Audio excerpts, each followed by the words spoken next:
Привет, друзья! Это спецреп редакции. Думаю, вы слышали о недавней инициативе ФСИНа привлекать заключенных к принудительным работам. Но это предложение еще поддержал Минюст, и поначалу даже взорвался небольшой скандал. Но потом быстро стало понятно, что речь на самом деле идет о смягчающей норме, которую не сумели должным образом разъяснить.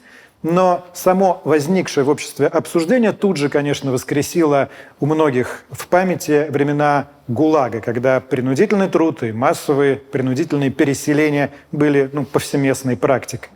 И обычно у нас, когда говорят про те репрессии, их вспоминают в двух контекстах – в историческом и в этическом. То есть либо рассказывают о том, что произошло, что происходило, либо пытаются найти моральных ответственных и понять, какие выводы мы можем сделать на социально-общественном уровне. Но вы удивитесь, что есть еще один контекст, о котором практически никто не говорит, при этом он на самом деле самый конкретный и самый предметный. Дело в том, что согласно давно еще принятому закону о реабилитации жертв политических репрессий, потомки этих жертв, родственники их, которые, скажем, жили в столице или других крупных городах и были оттуда принудительно выселены в ходе репрессий, имеют право вернуться и жить на прежнем месте. И из закона прямо следует, что это право обеспечивается государством. То есть, внимание, государство должно дать этим людям, как минимум, бесплатную квартиру. Опять же, если говорить этически, тут все понятно, но возникает сложный юридический вопрос. Но вы понимаете, это предоставление жилья за госсчет. И вопрос этот действительно оказался настолько сложным, что инициативная группа потомков репрессированных, которые его подняли, этот вопрос, и молодые юристы, которые этим людям стали помогать, вынуждены были дойти до Конституционного суда. И Конституционный суд принял свое решение. Сейчас узнаете, какое. И сейчас этот вопрос в руках Государственной Думы. И то решение, которое Думе предстоит принять, будет исключительно важным как с юридической, так, опять же, и с этической точек зрения. Елена Светикова побывала в республике Коми, Владимирской и Кировской областях, встретилась с теми, кто решился дойти до Конституционного суда, и попыталась понять, что движет этими людьми. Заседание Конституционного суда объявляю открытым. 5 лет мне было, я уже знала, что нужно молчать. И вот даже когда он приехал, мне говорят, твой папа приехал. Я говорю, у меня нет никакого папы. Я помню, комендатура была, мы с бабушкой туда ходили. Вот. Отмечались.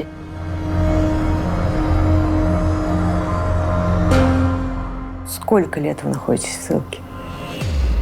72 года практически. Несколько лет назад молодые юристы из Москвы взялись за 3 очень важных, но на первый взгляд абсолютно безнадежных дела. Их подзащитные Елизавета Михайлова из Владимирской области, Алиса Мейснер из-под Кирова и Евгения Шашева из Коми хотели получить жилье в Москве и вернуться в места, откуда в годы сталинских репрессий выслали их ни в чем не виновных родителей. Это право для таких, как они, детей ГУЛАГа, гарантировано законом. Но законы не работали. И эти женщины, живые свидетели страшных государственных преступлений, всю жизнь прожили возле лагерей, где прошло их детство. История для меня началась 4 года назад. И однажды открылась дверь. В наш офис пришла женщина с большой сумкой документов. Она стала доставать эти документы, выкладывать их на стол. Документы были многие очень ветхие. До них было страшно дотронуться. И женщина не уставала повторять, что с этой сумкой она ходит везде, постоянно, что здесь находятся самые главные документы в ее жизни. Оказалось, что она уже почти 30 лет добивается того, что ей положено по закону. Право получить социальное жилье в Москве. И мы с Григорием обратили на это дело внимание, встретились с ней и поняли, что это на самом деле какая-то очень большая проблема и несправедливость. Мы даже сначала не могли понять, как так вообще закон может работать. И это была Елизавета Михайлова. Ей тогда было 69 лет. Где до репрессий жила семья Михайловой? Поселок Вишняки. А сейчас это, собственно говоря, район Москвы? Это район Выхино.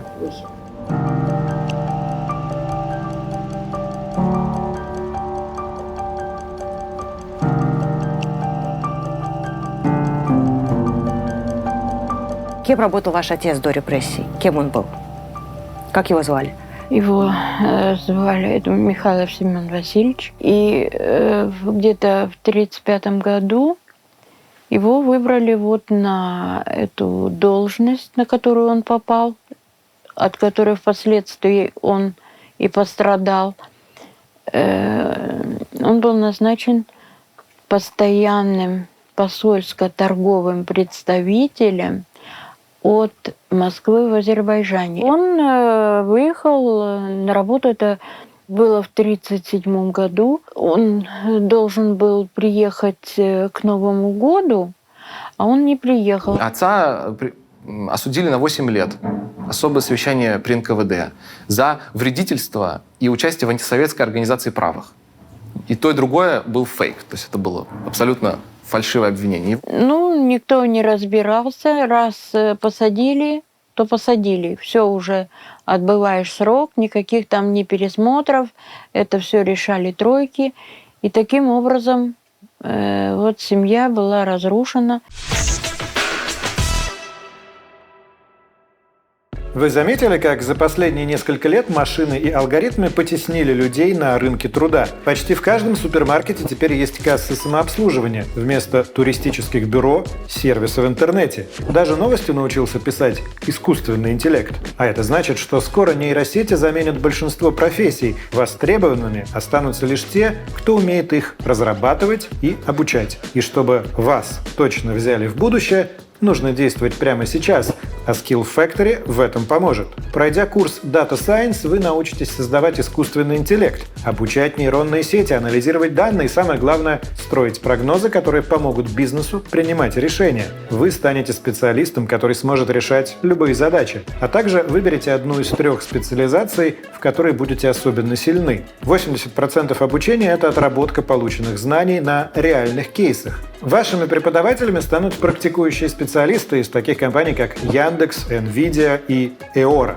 При этом учиться можно в удобное время, самостоятельно регулируя нагрузку. Ну а если уедете в отпуск, курс можно будет на время заморозить. Еще у Skill Factory крутая система менторов, которые помогут довести начатое до конца и не забросить обучение на полпути. Ну а если у вас остались сомнения, посмотрите отзывы о программе на независимых сайтах. За все время ее прошли более 6000 человек. Попробуйте и вы. И по промокоду «Редакция» получите скидку 50% на обучение в Skill Factory. Ссылка в описании. Это музей истории ГУЛАГа в Москве. Здесь анализируют наше трудное и неудобное прошлое нашей страны. Рассказывают, как создавалась и работала карательная система исправительно-трудовых лагерей. И пытаются разобраться, в чем вообще феномен массовых репрессий. Здесь нам помогут списать личная история наших героинь в большой исторический контекст. Отца одной из наших героинь, Елизаветы Михайловой, опять же, берут в 1937 году. Он очень успешный в Советском Союзе человек, коммунист, и совершенно не рассчитывает на то, что он попадет в лагерь, потому что он этому режиму очень честно и преданно служит. Это период так называемого большого террора, когда проводились чистки в партии, то есть среди коммунистов. Были арестованы и преданы суду многие должностные, хозяйственные представители номенклатуры. Вообще за 1,5 года, начиная с августа 1937 по октябрь 1938 года, было осуждено порядка 1,5 миллиона человек, из которых около 700 тысяч были расстреляны и более 800 тысяч отправлены в исправительно-трудовые лагеря. Его отправили на Колыму, в такой северо-восточный лагерь НКВД.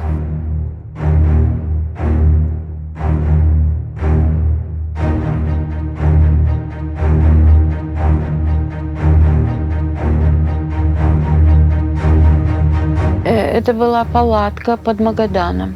Там сидели очень такие ответственные работники. Там были и поэты, и писатели, и работники культуры, и инженеры. И он был тоже там. Ну, условия, конечно, там были жестокие. Что там говорить? Магадан – это Магадан. Территория Дальстрое, вот этот вот государственный трест, который был создан и который использовал труд заключенных для добычи золота, ну не только золота, и вольфрам, и олова, и других полезных ископаемых на Колыме, он, в общем, его площадь, это фактически была 1/7 часть всей площади Советского Союза. И к тому же строилась Колымская трасса, и вот эти лагерные пункты, они возникали в общем, по пути строительства, да. И нередко, да, заключенные оказывались в тяжелейших бытовых условиях, когда и самим приходилось сооружать бараки, рыть землянки. Расскажите, что было во время войны с вашей мамой, когда отец уже был в тюрьме? Она участвовала в обороне города Москвы. Они на работе работали, а потом они дежурили на крышах, когда были бомбежки, рыли окопы эти какие-то там, да. Но когда объявили, что нагрузили, что уже закончена оборона Москвы, выстроили строем, прочитали приказ. В приказе она была зачитана, а медаль она не получила из-за того, что она жена врага народа. В 1946 году его отпустили. Семен Михайлов не мог вернуться в Москву. Он вынужден был искать себе какое-то другое место для того, чтобы жить. И он в итоге переехал к родителям своей жены в пригород Кишинева. Жена его была в Москве, в то время ближнее Подмосковье. Она продолжала работать в Москве. И в 1947 году, в конце 1947 года, она переехала в Молдавию, чтобы воссоединиться со своим мужем. И Елизавета Михайлова родилась. А потом, когда ей был год с небольшим, ее отца арестовали второй раз. Моя сестра мне рассказала. Она говорит, вот когда его забирали, пришли за ним, и он, говорит, кинулся, говорит, ко мне в ноги, а ей было 18 лет. Он говорит, Ленушка, доченька, я ни в чем не виноват, ни в чем. И очень многие надеялись на суд, что вот на суде они выступят, что суд будет... Что это ошибка. Да, что да, они смогут доказать свою невиновность.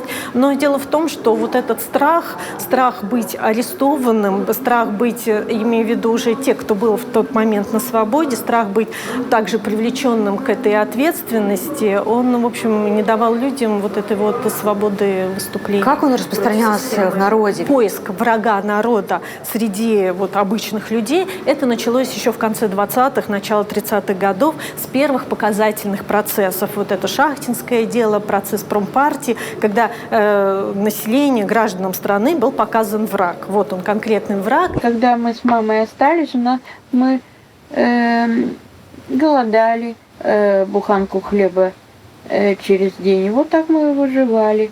Она говорила, что ей не на что меня кормить и не на что меня лечить. А я ей тогда сказала, мамочка, не надо меня кормить.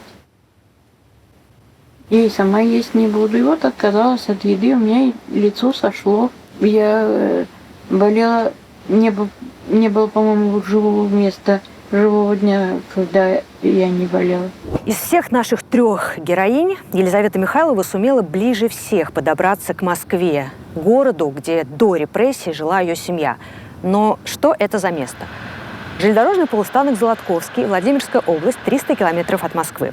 В 2008 году Елизавета Михайлова сумела купить здесь половинку полуразрушенного дома, 42 квадратных метра на самом краю деревни, практически в лесу.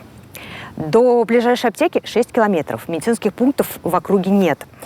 Сотовая связь, по крайней мере, мой телефон здесь не ловит. В какой момент присоединились еще 2 героини этой истории? Они присоединились к нам по пути. Алиса Мейснер обратилась к нам еще где-то через полгода, а Евгению Шашеву нашли мы сами.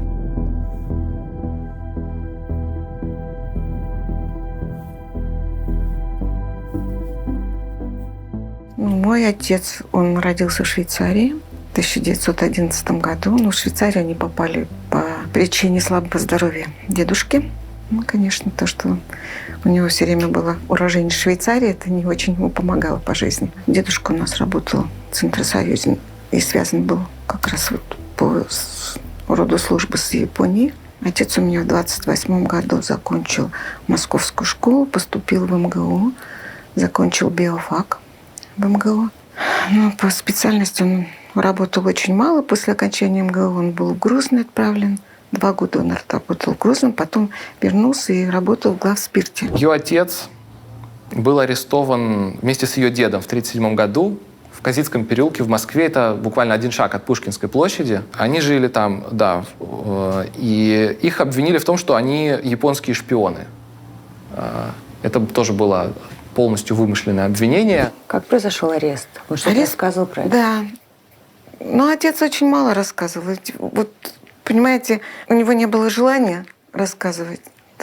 В это время никто не говорил. И сейчас я говорю, вот я сколько встречалась, я говорю, с вами никто не будет говорить об этом времени. Это если только вот так личные такие встречи, потому что, боятся люди до сих пор. До сих пор? Да. Вы думаете, я не боюсь? И я боюсь очень. Когда вот в 2006 году мы проездом были с сыном в Москве, то мы ходили в архив. Центральный архив Министерства внутренних дел. Я взяла дело и деда, и отца. И там вот, что дед давал показания против сына. Вот понимаете, не могли они друг против... Там семья такая была. А это какая статья? 58-я. Та самая. Та самая, да. Все наши героини, практически все, с кем мы разговаривали, упоминают 58-ю статью. Эта статья служила правовой базой, да, всех репрессий, я так понимаю? Она появилась в УК 22 года только в 26 году в его самой крупной редакции. Появилась 58-я статья не просто, а целая особая часть, так называемая, об ответственности за контрреволюционные преступления. И 58-я статья имела 14 пунктов. Самый известный из них – это пункт 10 «Антисоветская агитация и пропаганда». Вот как раз по этому пункту было осуждено наиболее, скажем так, большое число людей, проходящих по 58-й статье. Еще были известные пункты. Это пункт 6, это шпионаж, пункт 1А, Б, В, то есть он имел такие еще подпункты литерные, которые устанавливали ответственность за измену Родины. По доносу арестовали моего дедушку и отца. Что это был за донос, вы знаете? Я так поняла, что это соседи. Многие писали донос, например, для того, чтобы выселить соседа из коммуналки и всю квартиру захватить. На самом деле, что, например, если даже соседа и забирали, то эта квартира, были специальные распоряжения, по которому эта жилплощадь отходила в хозяйственный отдел НКВД. Деда Евгения Шашева расстреляли, он похоронен на Бутовском полигоне, отца приговорили к 8 годам лагеря. Так он оказался в Ухте. С Котласа еще тогда не было. Они шли пешком. Это ноябрь месяц. Ого.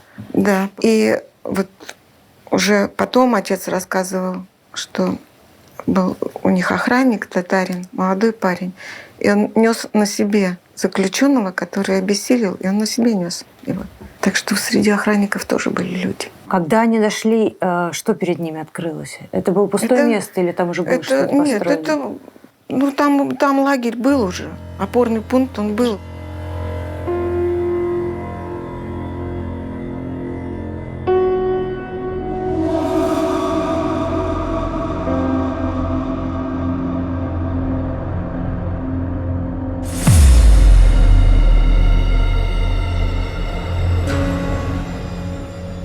Вот за этими домами там частные домики. Вот во втором частном домике маленьком я родилась. А в этом доме мы жили. Выглядел он немножко не так, потому что изменили вход. Это дом на двоих, на 2 семьи был. Ага. Он сейчас так и есть. Фактически в конце 20-х годов в Коми была организована Ухтинская экспедиция ОГПУ. Были обнаружены залежи, скажем так, полезных ископаемых, необходимых в то время для страны. Это и нефти, газы, угля, асфальтита, нефтепродуктов. И вместо того, чтобы направить туда рабочих, руководство страны берет и отправляет туда невинно осужденных людей. Не только туда, но вообще в 1929 году было принято специальное постановление Совета народных комиссаров, по которому, в соответствии с которым необходимо было использовать труд уголовно заключенных в экономике страны. Руководство страны посчитало, что не надо заключенных кормить, они фактически должны работать, то есть и более того должны не просто работать, а выполнять план и фактически возмещать те затраты, которые тратит на них государство, содержа их. Гулаговская экономика была провальной. ГУЛАГ рухнул под собственной тяжестью. К концу жизни Сталина это была совершенно убыточная, неработающая экономически система. То есть никакого «а-за-то» на самом деле не было. Принудительный труд неэффективен. Здесь играли в детстве. Вот там была большущая, огромная лужа. Мы там плавали в детстве. Вот мореходством занимались. Река рядом. Тут вот был мост такой. Вот помните, на ту сторону мы переходили? Там была фабрика, как раз горнодобывающий цех. И отец ваш там работал? Да, да. Я дочь Чебоксарова. Ну, знаменитая личность Чебоксаров, это как бы первый, да? Был самый горный добытчик наш. На зоне было только заключенных было 500 человек в то время. 500 человек зона была здесь. Кандим – один из немногих поселков, который сохранил черты своего лагерного прошлого. Здесь, например, даже есть бараки тех времен. Места эти заселили первыми заключенными в 1933 году. Они и последующие этапы ссыльных занимались здесь строительством дорог и разработкой рудников, где добывали асфальтит. Называлось это место «Опорный лагерный пункт номер 5».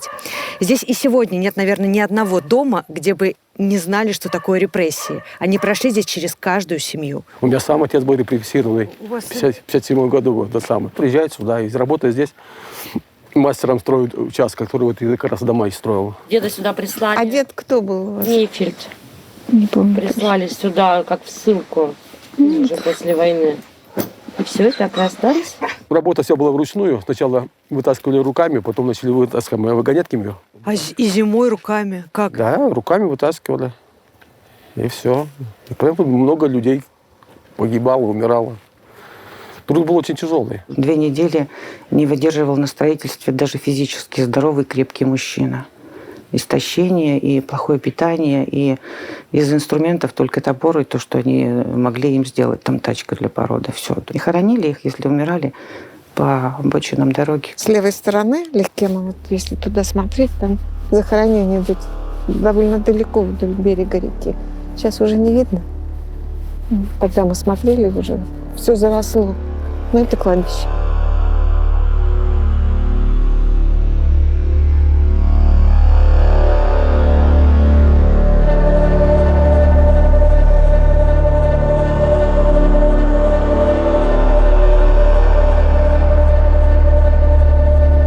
А мы с отцом вот тоже заходили, здесь дорога была, и вот тут дальше Шеш. Такая ягоза была. И вот он мне сказал, не надо, не прыгай здесь захоронение. Мы зашли в лес недалеко от дороги, которая ведет в лагерный поселок Кандим. Я здесь уже не первый раз так вышла и снова испытываю те чувства, которые совершенно невозможно передать. Дело в том, что здесь в 30-х, 40-х годах хоронили узников ГУЛАГа. Хоронили их здесь без крестов, фамилий, табличек, без фотографий. Это были просто такие холмики. Сколько людей здесь похоронено и кто они, мы не знаем. И боюсь, что никогда не узнаем. И только крест у дороги напоминает нам о том, что здесь происходило вот тогда, в 30-40-е годы. А я правильно понимаю, что Сандармох – это один из немногих примеров, где удалось установить личности очень многих погребенных людей благодаря вот Юрию Дмитриеву и его экспедиции? Да. То есть это как раз вот пример такого лесочка с холмиками? Да, вот Сандармох как раз один, не только вот Сандармох, это Левашова также под Ленинградом, это Коммунарка под Москвой, Бутово, где, в принципе, вот ведутся какие-то работы, и можно установить, кто там захоронен.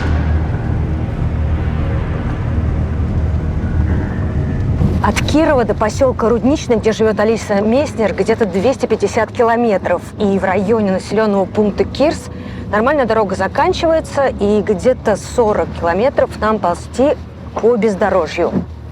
А вокруг уже бывшей территории ГУЛАГа, Вятского ИТЛ.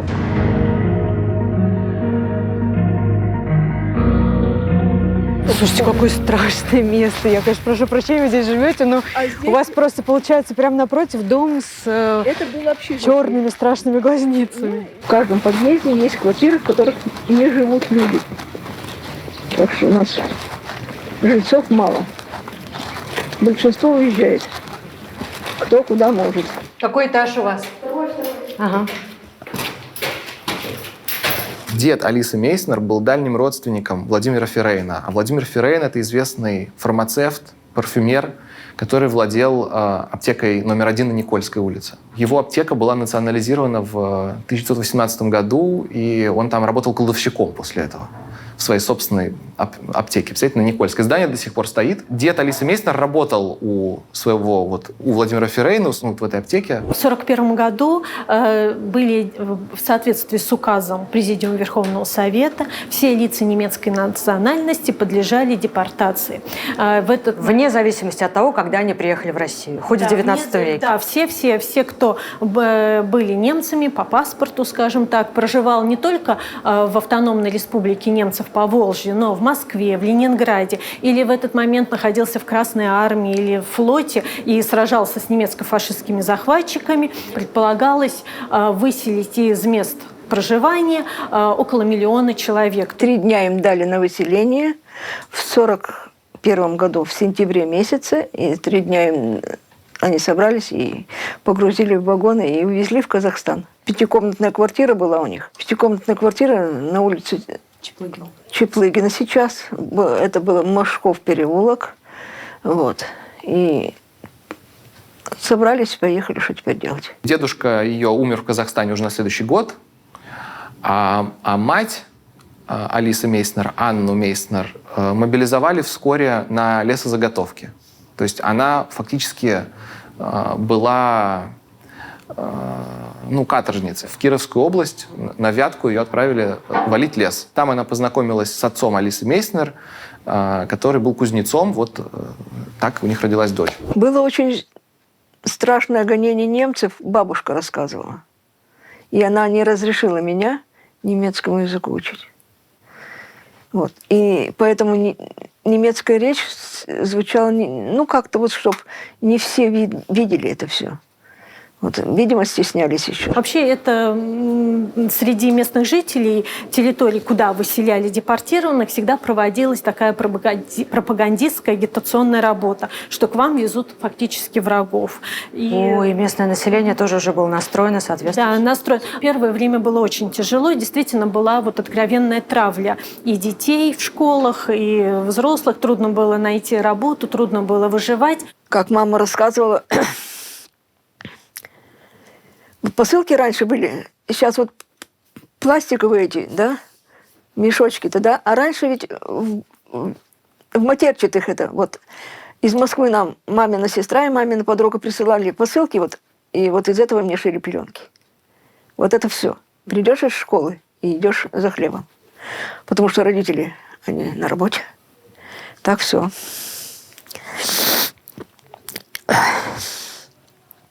Воду надо было возить в бочках, мы возили воду. Большие санки папа сделает, и вот так вот за плечи зацепишь и тащишь, как будто запрягся. А зиму как переносили? Вы что одевали, да. Чтобы не... валенки и фуфайка. В ее городе даже нотариуса нет. То есть, к примеру, она не может уехать сама из своего поселка городского типа на автобусе. Она не может просто пойти к врачу, если ей это нужно. Ей нужно заказывать машину, чтобы куда-то поехать. Это было 12 апреля 90-го года. И я увидела это здание, и во мне как-то все шевельнулось. Думаю, пойду хоть узнаю, что происходит с нами, за что мы всю жизнь так мучаемся. Я пошла туда. Там у них вестибюль такой красивый. Через 15 минут меня пригласили на прием. И я их спросила, я говорю, что мой отец такое совершил, что вот мы всю жизнь из-за него мучаемся. Что он, может, у вас что-то украл? Он же тут на вас работал. И я не знала, так как хоть мне и уже за сороковник было. А он мне говорит, он ничего не совершил. И вы имеете право вернуться в Москву. Алиса Мейснер, Евгения Шашева, Елизавета Михайловна, они все до этого судились сами, но судов этих было много. Некоторые суды они просудили впустую. Люди черствые просто. Они не пережили всего, что вот это было, и они не представляют, как это все есть. Это большая проблема. У жертв репрессий, как правило, нет юридического образования. Они люди не подкованные. У них нет денег, чтобы нанять юристов. В России, несмотря на десятки лет, сколько у нас идет эта самая десталинизация, потому что она же началась не в 90-е годы, да, а в конце 50-х, чего только не было. Но вот чтобы жертвы или потомки жертв требовали от государства каких-то компенсаций, парадоксальным образом у нас этого не было. У нас все наши десталинизации, они шли сверху. Да? Это были политический, так сказать, инструмент. О какой правовой базе мы говорим, когда речь идет о возвращении домой?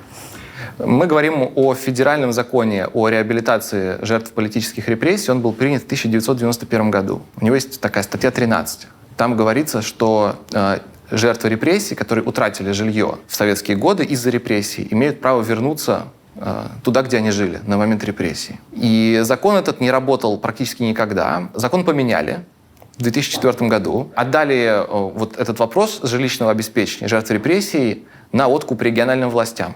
Соответственно, появился второй уровень законодательства. На примере города Москвы это значит, что ты должен быть малоимущим, должен быть обеспечен жилищной площадью менее учетной нормы в Москве, должен проживать в Москве есть ценз заседности, должен проживать в Москве не менее 10 лет, причем официально.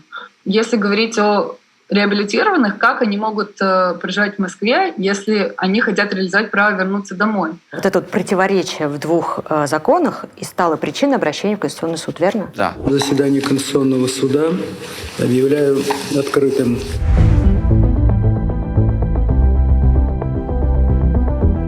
Мне сын говорил, он как раз смог поехать вот в тот момент. И он мне говорит, мама, пожалуйста, разозлись.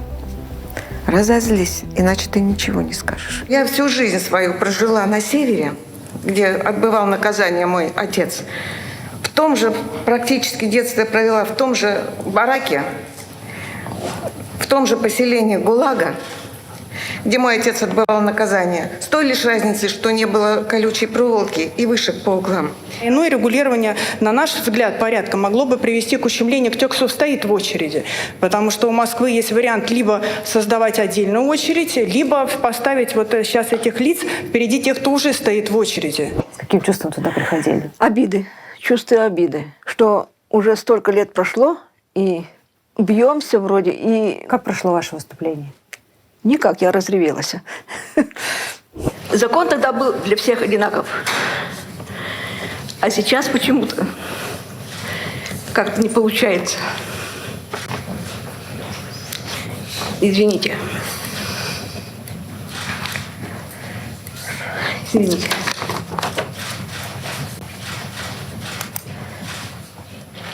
Интерес заявительниц при обращении с настоящими жалобами в Конституционный суд заключается в установлении в отношении одной отдельной группы граждан особого льготного правового режима в жилищных правоотношениях, не предусмотренного федеральным законодательством в отношении ни одной другой группы. Со стороны московской мэрии мы слышали вот такую риторику в стиле «вам ничего не положено».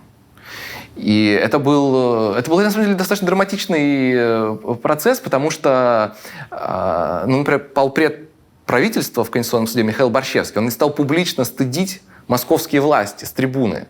Он вышел и начал свое выступление с того, что он сказал: «Я просто извинюсь перед вами от имени части, по крайней мере, москвичей, за то, что вы услышали.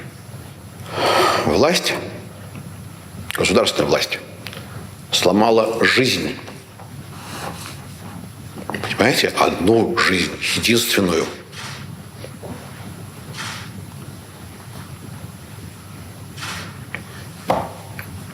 А сегодня кто-то находит юридические крючки, чтобы сказать, нет, мы ни на что не отвечаем. Мы здесь ни при чем.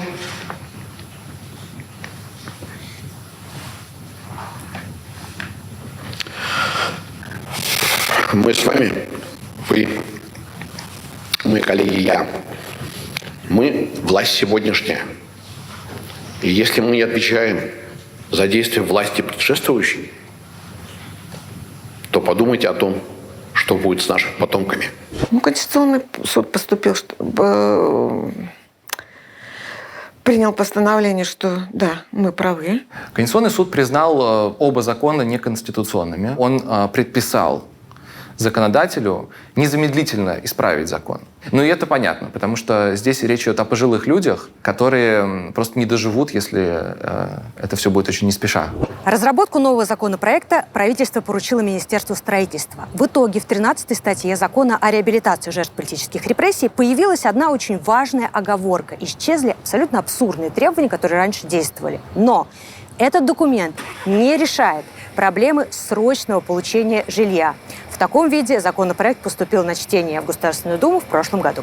Сегодня 1628 человек, 17 субъектов вообще не ведут учет таких граждан. В 15 субъектах сообщили об отсутствии таких граждан. То есть статистика у нас есть. При определении очередности предоставления законопроект исходит из общего предоставления жилья указанной категории граждан, исходя из времени подачи заявления, поскольку иной подход означал бы, что граждане данной категории жилье предоставляется раньше, чем всем иным категориям, уже стоящих на учете. Жертвы репрессий должны встать не просто в общую очередь, а в самый хвост сейчас общей очереди, потому что их 15 лет, 20 лет вообще сюда не принимали на этот учет. Ущерб, который причинен, должен быть возмещен безотлагательно. Об этом сказал Конституционный суд.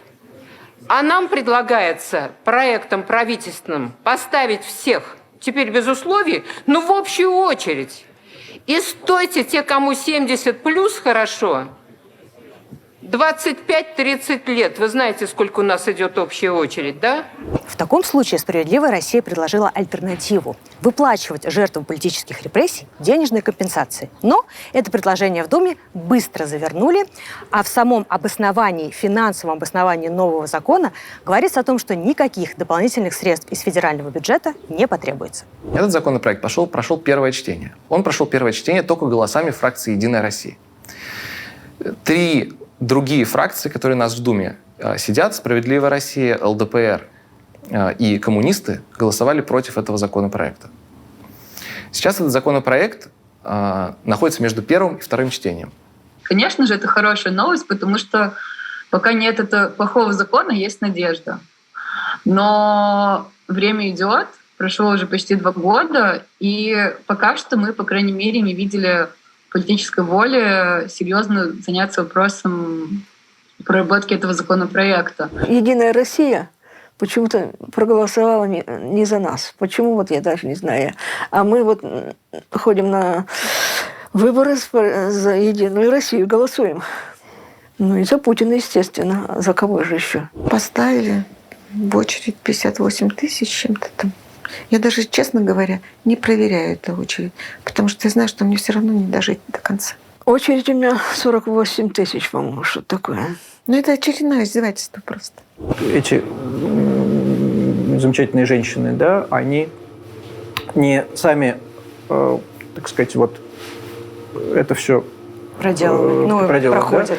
Да? Им помогают замечательные молодые юристы. Есть даже прямо феномен, который называется феномен 3-го поколения. Понятно, что поколение жертв, они либо просто не выжили, либо они серьезнейшим образом травмированы, и просто они часто не переживали диктатуры. Да? Их дети часто не меньше их напуганы, потому что они, если они заставали рассказы родителей, то есть они росли уже в этой среде. А вот 3-е поколение, внуки, часто, обычно как раз гораздо более свободны. На самом деле, эта теория про третье поколение – это очень хорошая новость. И мы видим, как она уже работает в случае с юристами и адвокатами, которые помогают детям ГУЛАГа. Ведь это дело – это не просто решение жилищной проблемы, хотя и это тоже. Это вопрос нашего отношения к прошлому и в каком-то смысле тест на человечность. Как вы думаете, в каком месте главный затык? Я думаю, Советский Союз продолжается. Я думаю, в этом проблема. Вина неосознанна, картина полностью извращается. Вместо того, чтобы признать, что перед этими людьми есть долг, а долг нужно вернуть, их представляют как таких просителей, дармоедов, попрошаек. Что я только не выслушивала. В суде, я говорю, мне вообще сказали, когда мне сказали, а что вы хотите? У вас есть трехкомнатная квартира. Вы живете там втроем. Вы обеспечены. Как вы думаете, вам удастся вернуться в Москву? Я так думаю, да. И такие да. Они смеются. Дети не верят, да, что у вас получится? Они не верят, но я верю. Дожить бы только.